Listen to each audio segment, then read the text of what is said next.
আমরাও সেই সাইদের উত্তরসূরি হয়ে বলতে চাই, আমরা নিজামীর উত্তরসূরি হয়ে বলতে চাই, এই বাংলার ভূখণ্ডে যদি আমাদের উপরে নির্যাতন করা হয়, অত্যাচার করা হয়, আমরা আল্লামা সাইদের উত্তরসূরি হয়ে বলতে চাই, জেল জুলুমের ভয় দেখিয়ে ইসলামী আন্দোলন থেকে আমাদের দূরে সরে রাখা যাবে না। কারণ আমরা জানি এই পথে চলতে গেলে জীবন দিতে হবে, আমরা জানি এই পথে চলতে গেলে ফাঁসির কাস্তে ঝুলতে হবে, আমরা জানি এই পথে চলতে গেলে অসংখ্য পরীক্ষা দিতে হবে। এই পরীক্ষার মাধ্যম দিয়ে আমরা আল্লাহর জান্নাতকে ক্রয় করতে চাই। দরকার ঠিক কিনা মুসলমান? আউযু বিল্লাহি মিনাশ শাইতানির রাজিম। বিসমিল্লাহির রাহমানির রাহিম।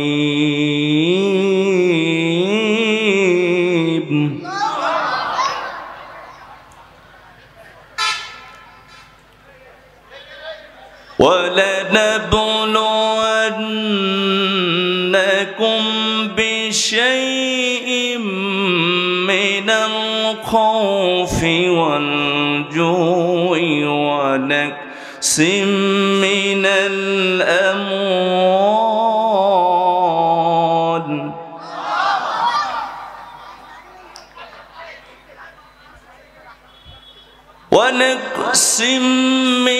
الْأَمْوَالِ وَالْأَنفُسِ وَالثَّمَرَاتِ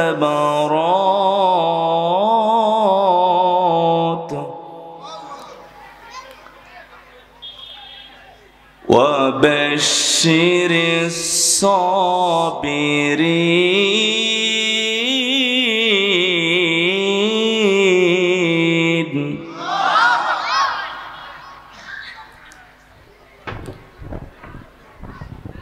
الذين إذا أصابتهم مصيبة قالوا إنا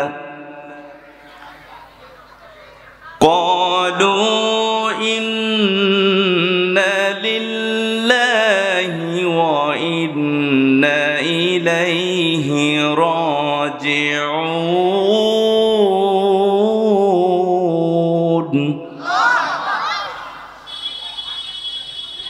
الله أكبر. بسم الله الرحمن الرحيم. إن الله وملائكته يصلون على النبي يا أيها الذين آمنوا صلوا عليه وسلموا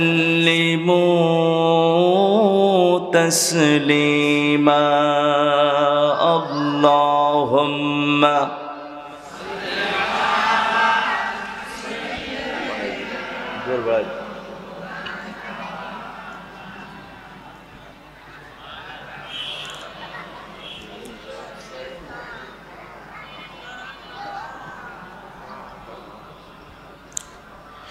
কোরআনের সুর মাঝে শুনেছি যে নাম, আজানের সুর মাঝে শুনেছি ও নাম আমি। কোরআনের সুর মাঝে শুনেছি যে নাম, আজানের সুর মাঝে শুনেছি ও নাম। ও নাম রেখেছি আমি আমার হৃদয়, হে রাসূল নবীজি তোমায়, হে রাসূল নবীজি তোমায়। সবাই হাজির, আসল আপনাদের সামনে তেলাওয়াত করেছি মহাগ্রন্থ আল কুরআনুল কারীমের সূরা বাকারা থেকে আপনাদের সামনে তেলাওয়াত করেছি। এই কুরআনুল কারীম, এই বাকারা 153 নম্বর আয়াত। এখানে আল্লাহ রাব্বুল আমিন সুন্দর করে বলছেন, বান্দা জান্নাতে যেতে চাইলে পরীক্ষা আপনার আমার জীবনে আছে না নাই? পরীক্ষা ছাড়া জান্নাতে যাওয়া যাবে? একজন ছাত্র সে যদি চাকরি করতে চায়, তাকে পড়াশোনা করে করে পরীক্ষা দিয়ে দিয়ে ভালো মানের রেজাল্ট করে, এমনকি বর্তমান যে সিস্টেম হলো নিবন্ধনে টেকতে হবে, ভাইবা দিতে হবে, তারপরেই কিন্তু সে একজন ভাইবা দেওয়ার পরে নিবন্ধনে টেকার পরে ইন্টারভিউর মাধ্যমে সে কিন্তু নিয়োগ হবে, ঠিক কিনা? এই জন্য আপনাকে আমাকে আল্লাহর জান্নাতে যাওয়ার জন্য আপনাকে আমাকে প্রত্যেকটা জায়গায় পরীক্ষা দিতে হবে। শুধু মনে মনে ভাবছেন যে শুধু জেল খাটাটা পরীক্ষা না, 5 ওয়াক্ত নামাজ পড়া সব থেকে বড় পরীক্ষা, ঠিক কিনা? ইসলামী আন্দোলনের পক্ষে থাকা সব থেকে বড় পরীক্ষা। এই ইসলামী আন্দোলনের জন্য অর্থ সম্পদ দেওয়া, এটাও একটা পরীক্ষা। এরপরে আপনার ইসলামী আন্দোলনের জন্য যখন যেটা যাকে সময় দেওয়া, সময় কুরবানি করা, এটাও একটা পরীক্ষা। এই পরীক্ষাগুলা আপনার আমার জীবনে আসবে, কিন্তু সব পরীক্ষাকে বাদ দিয়া, সব পরীক্ষাকে আমি পাশ করে আমি জান্নাতের উচ্চ মাকাম যেন আমি পেতে পারি, সেজন্য আপনার আমার সংগ্রাম করার দরকার আছে না নাই? আমার বন্ধুগণ, এই জন্য আল্লাহ রাব্বুল আমিন সুন্দর করে বলছেন, বান্দা পরীক্ষা তোমাকে দিতে হবে, পরীক্ষা ছাড়া কোনো মানুষ পার পেতে পারবে না। আমি অবশ্যই তাদেরকে পরীক্ষা করব। আল্লাহ বলছেন সূরা আনকাবুতের ভিতরে কি সুন্দর করে আল্লাহ বলছেন, আহাসিবান নাসু আইয়ুতরাকু আইয়াকুলু আমান্না ওয়া হুম লা ইফতানুন। আরো জোরে বলি আল্লাহু আকবার। আল্লাহ রাব্বুল আমিন বলেন, মানুষ কি ধারণা করে নিয়েছে, মানুষ কি ধারণা করেছে যে আমি এমনি জান্নাতে চলে যাব, কোনো পরীক্ষা হবে না। বরং জান্নাতে যেতে চাইলে এই জান্নাতের ব্যাকে ফিরআউন, নমরুদ, হামান, এই সমস্ত শয়তানেরা তোমাকে বাধা প্রদান করবে, জেল জুলুম অত্যাচার তোমার সামনে চলে আসবে। কিন্তু মুমিন বান্দা যারা কোনো জেলের পরোয়া করবে না, সমস্ত পরীক্ষায় উত্তীর্ণ হয়ে একেবারে জান্নাতে যাওয়ার জন্য বান্দা চেষ্টা করবে। জোরে কোন ঠিক কিনা? এই জন্য আল্লাহ রাব্বুল আমিন কুরআনুল কারীমের 153 নম্বর আয়াতে কি সুন্দর করে বলছেন, ওয়ালা নাবলুওয়ান্নাকুম বিশাইইম মিনাল খাউফি ওয়াল জুই ওয়া নাকসিম মিনাল আমওয়ালি ওয়াল আনফুসি ওয়াস সামারাত ওয়া বাশশিরিস সাবিরিন। জোরে বলি আল্লাহু আকবার।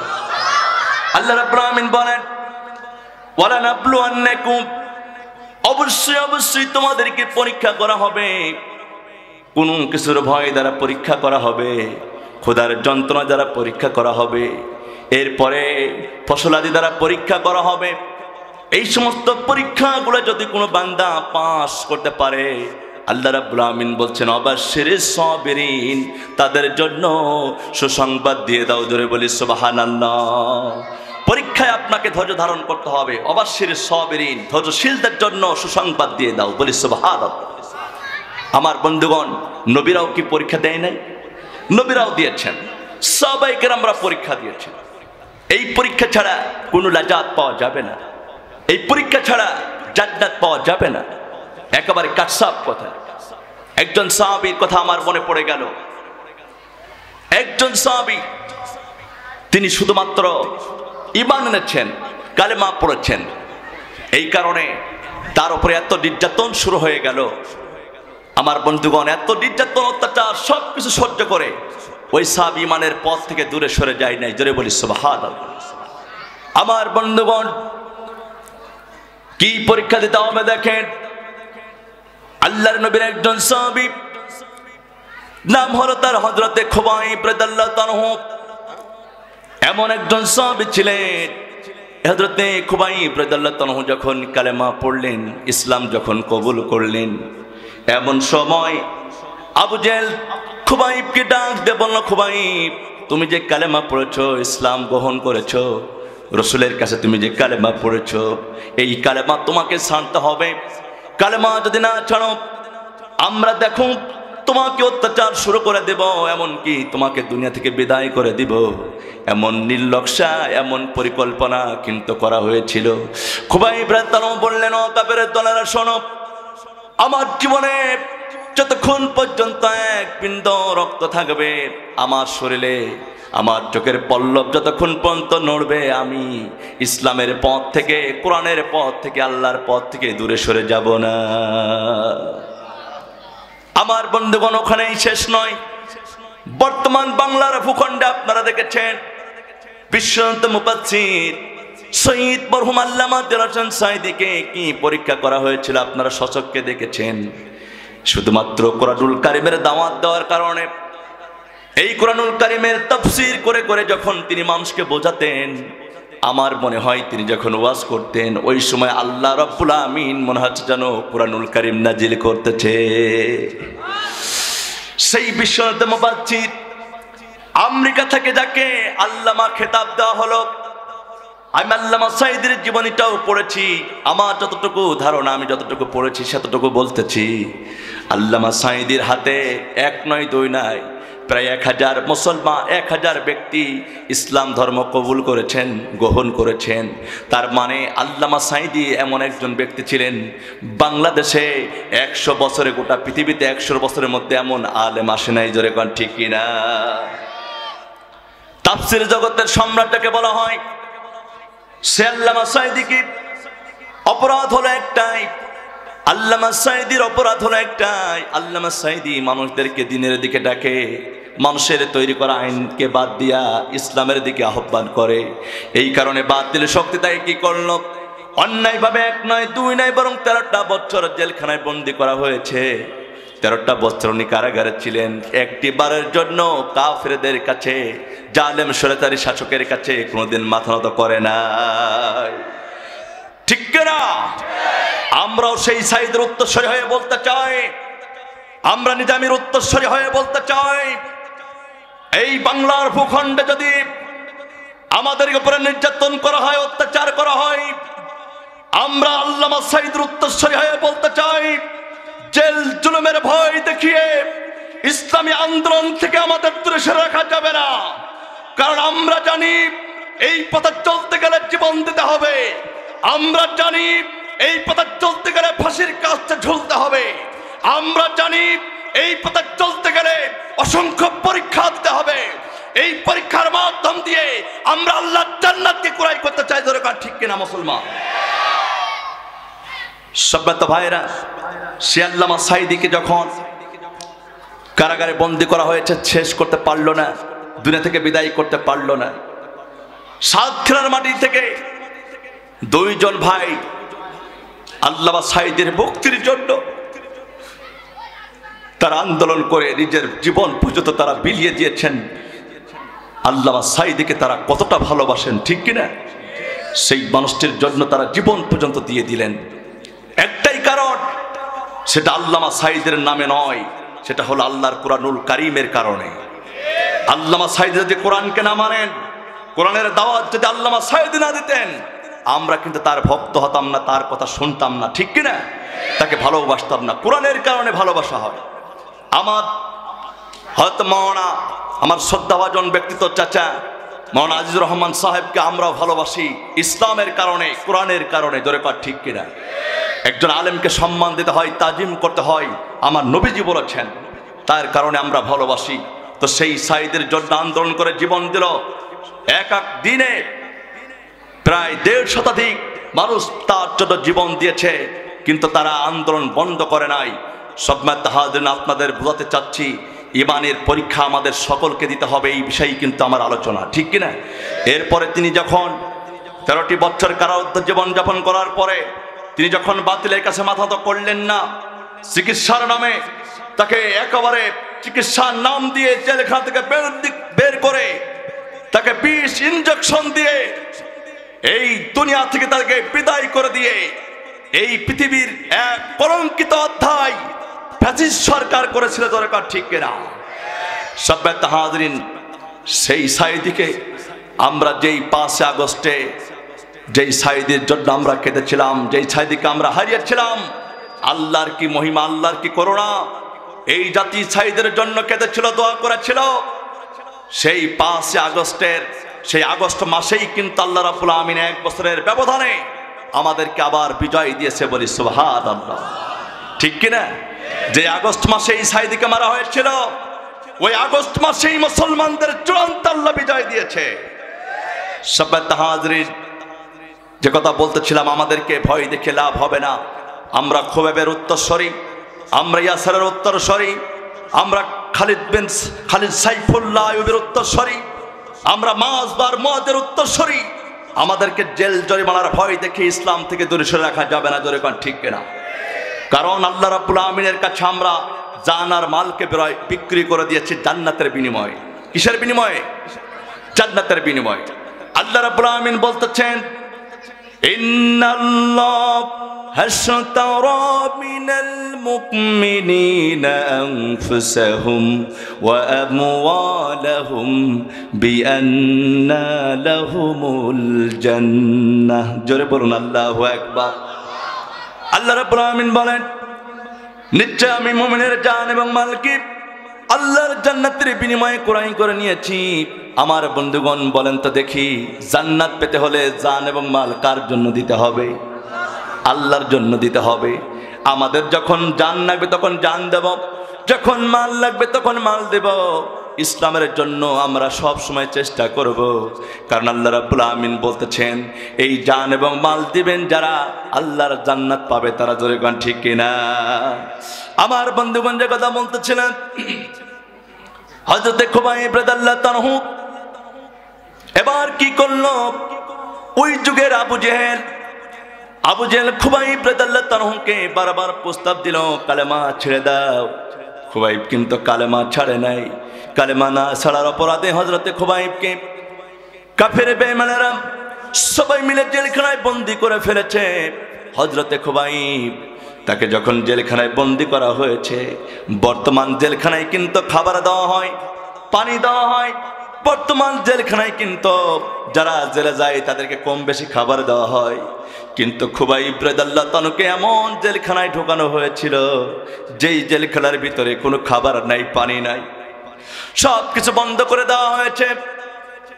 খুবাইব রাদিয়াল্লাহু তাআলা ওই জেলখানার ভিতরে তাকে যখন খাবার বন্ধ করে দেওয়া হয়েছে, পানি বন্ধ করে দেওয়া হয়েছে, হযরতে খুবাইবকে তারা উদ্দেশ্য করেছিল, জেলখানার ভিতরে খুবাইব না খেয়ে খেয়ে মারা যাবে, আমরা সবাই গিয়া ওই খুবাইবের লাশটা জঙ্গলে গিয়ে ফেলে দিব। খুবাইবের লাশ যখন বাঘে নেকড়ে বাঘে খেয়ে ফেলবে, কেউ তাকে আর দেখতে পাবে না। জোরে কর ঠিক কিনা? কিন্তু রাখে আল্লাহ, মারে কে? মারে আল্লাহ, রাখে কে? আপনি একজনকে মারতে যাবেন, আল্লাহর ফয়সালা না হওয়া পর্যন্ত কেউ তাকে মারতে পারবে না। আবার আল্লাহর ফয়সালা না হওয়া পর্যন্ত কেউ তাকে দুনিয়া থেকে বিদায় করতে পারবে না। আমার বন্ধুগণ, খুবাইব রাদিয়াল্লাহু তাআলা কি করলেন?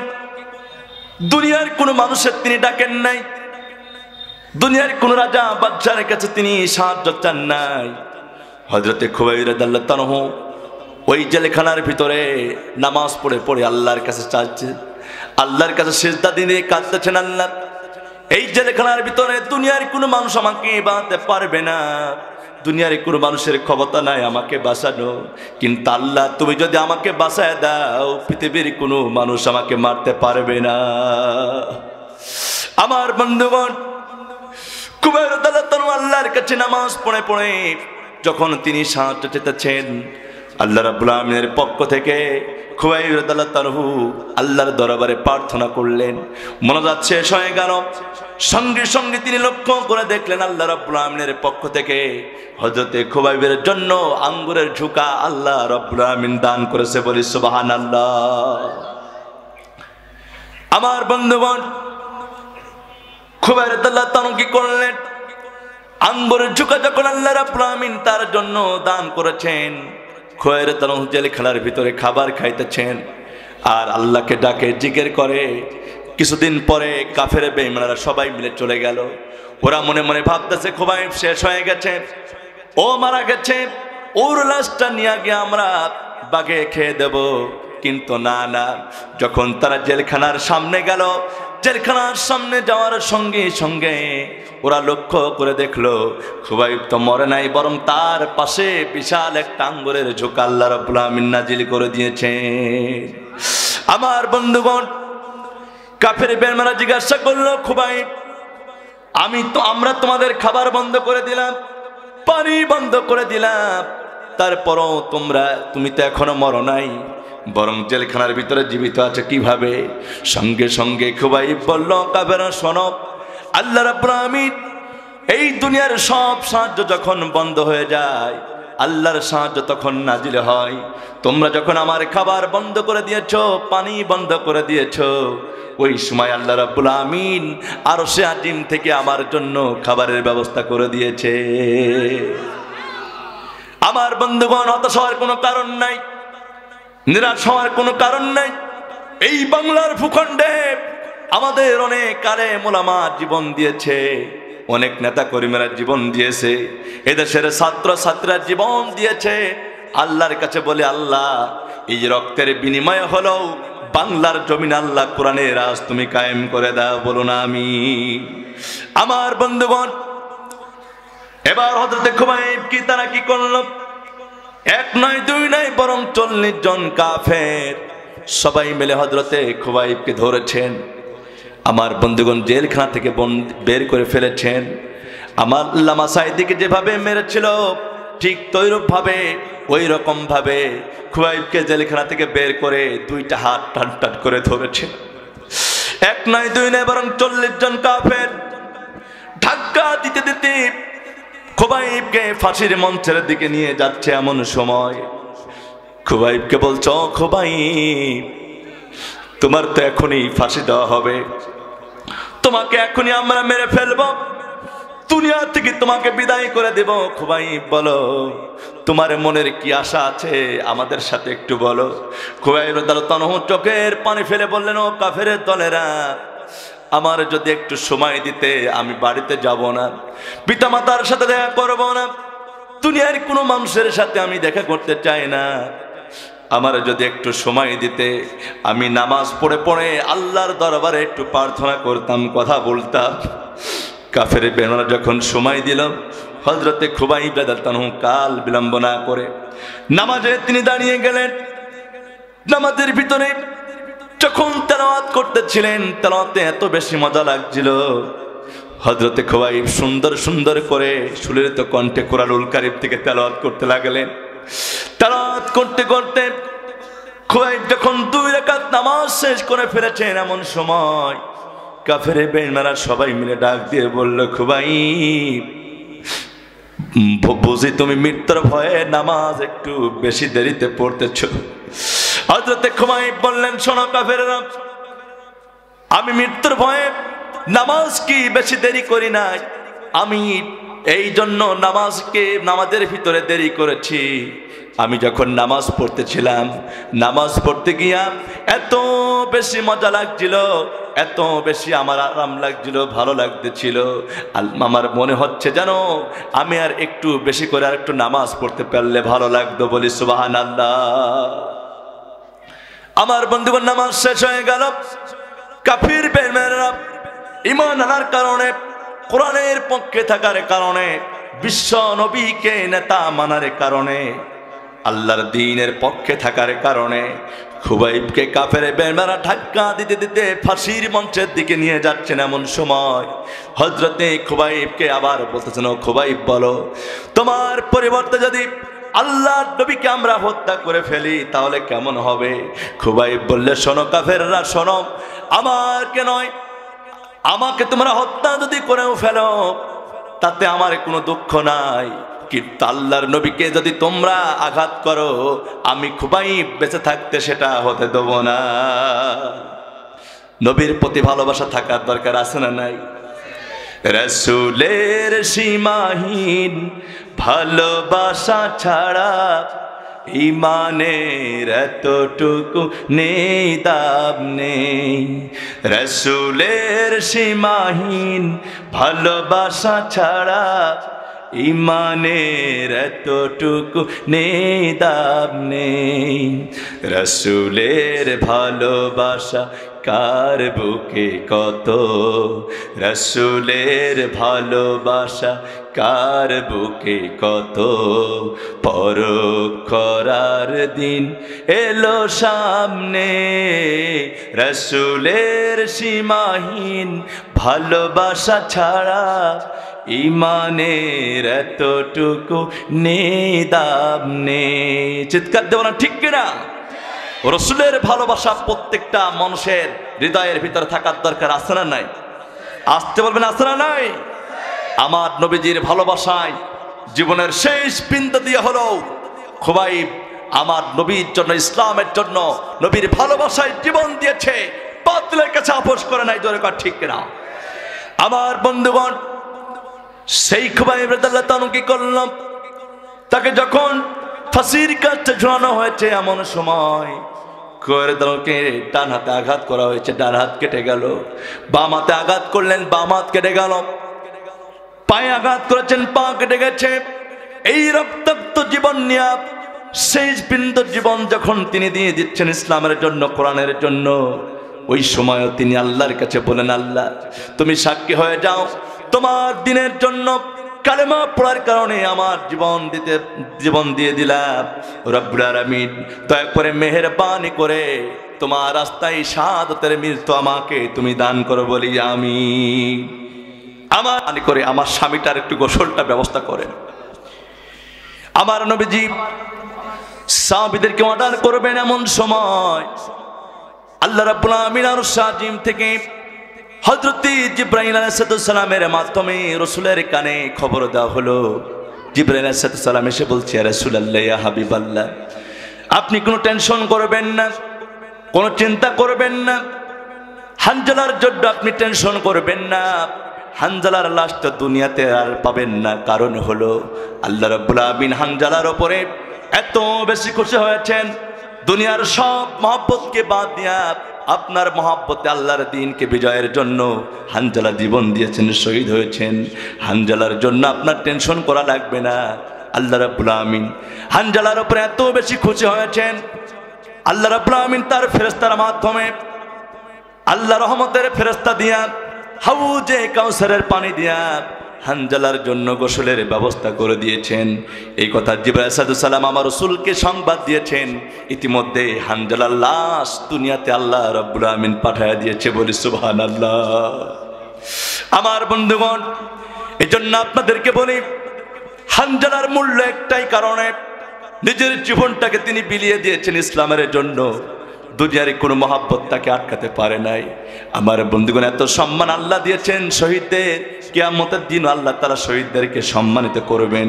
এই জন্য আপনাদের কাছে একটি কথা বলতে চাই, আল্লাহর জান্নাত পেতে হলে আল্লাহর দ্বীন কায়েমের আন্দোলন করার দরকার আছে না নাই? আমরা বলতে চাই, বাংলাদেশের মুসলমানেরা কান খাড়া করে শোনেন, ওই হানজালার মতন করে যদি আবার আমাদেরকে রক্ত দিতে হয়, এই বাংলার জমিনে আল্লামা সাঈদী জীবন দিয়েছেন, আল্লামা নিজামী জীবন দিয়েছেন, এই বাংলার ভূখণ্ডে মীর কাসেম সহ অসংখ্য ছাত্র জনতা, ছাত্রীরা, এই দেশের ছাত্রীরাও জীবন দিয়েছেন। ওই আল্লাহর দ্বীনকে বিজয় করার জন্য আমাদেরকে জীবন যদি দিতে হয়, আবার যদি ইসলামের জন্য, কোরআনের জন্য, আল্লাহর কোরআনের রাজকে কায়েমের জন্য এক সাগর রক্ত ঢেলে দিতে হয়, জানমালের কুরবানি করতে হয়, ওই মিছিলে থাকতে চান কারা কারা? তো হাতটা দেখান তারা তারা।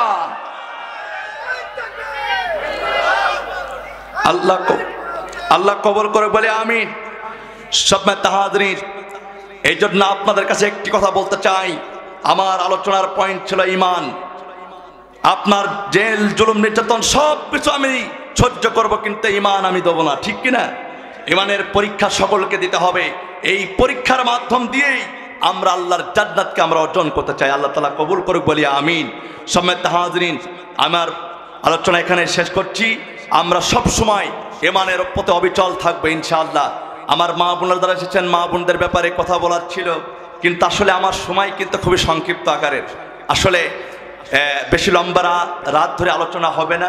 যার কারণেই কিন্তু আমি সংক্ষিপ্ত আকারে আলোচনা শেষ করলাম। প্রধান বক্তা এখনই উঠে পড়বে। তো আমার মা বোনেরা যারা এসেছেন, আপনাদের ব্যাপারে আমার ছোট্ট একটা মেসেজ, যে মেসেজটা সব জায়গায় আমি দিই সংক্ষিপ্ত আকারে। মা বোনেরা জান্নাত যেতে চাইলে 4টা কাজ আপনাদেরকে করতে হবে। কয়টা কাজ? 4টা কাজ। আমার মা বোনেরা অনেক এসেছেন, সংখ্যায় আপনাদের থেকে অনেক বেশি হবে। সব জায়গায় আমার মা বোনেরা বেশি যায়। আমি দোয়া করি আল্লাহ আমার মা বোনদেরকে হযরতে খাদিজার মতন এরকম চরিত্রবান হওয়ার তৌফিক দান করুক বলে আমিন। সবাই তাহাদিন, আমার মা বোনেরা জান্নাতে যেতে চাইলে 4টা কাজ করতে হবে। খন্দকার আব্দুল্লাহ জাহাঙ্গীর আপনারা চেনেন, তিনি রোড অ্যাক্সিডেন্টে মারা গেছেন। আমার বন্ধুগণ, সেই খন্দকার আব্দুল্লাহ জাহাঙ্গীর তেনার খুতবাতুল ইসলামের আমি পড়ে দেখেছিলাম যে জান্নাতে যাওয়ার জন্য সহজ 4টা আমল মা বোনদের। নাম্বার 1 হলো 5 ওয়াক্ত নামাজ মা বোনদেরকে পড়তে হবে। নাম্বার 2 হলো মা বোনেরা সকলে লক্ষ্য করুন, আপনাদেরকে রমজান মাসে রোজা রাখতে হবে। নাম্বার 3 হলো স্বামীর খেদমত করতে হবে। নাম্বার 4 হলো আপনাদেরকে পর্দা করতে হবে। এই 4টা কাজ যদি আমার মা বোনরা করতে পারে, আল্লাহ জান্নাতের 8টি দরজা মা বোনদের জন্য খোলা হয়ে যাবে। ধরে বলি সুবহানাল্লাহ। যদি জান্নাতে 4টি কাজ করার পর যদি জান্নাত না পান, আমার পাঞ্জাবিতে টান দেবেন, ঠিক কিনা? কিন্তু পাঞ্জাবি থাকবে, কিছুই থাকবে না, পোশাকও থাকবে না। সেটা আবার লম্বা আলোচনা, অধিকার যাব না। আমার মা বোনদেরকে আল্লাহ কবুল করুক, যুবক ভাইদেরকে কবুল করুক।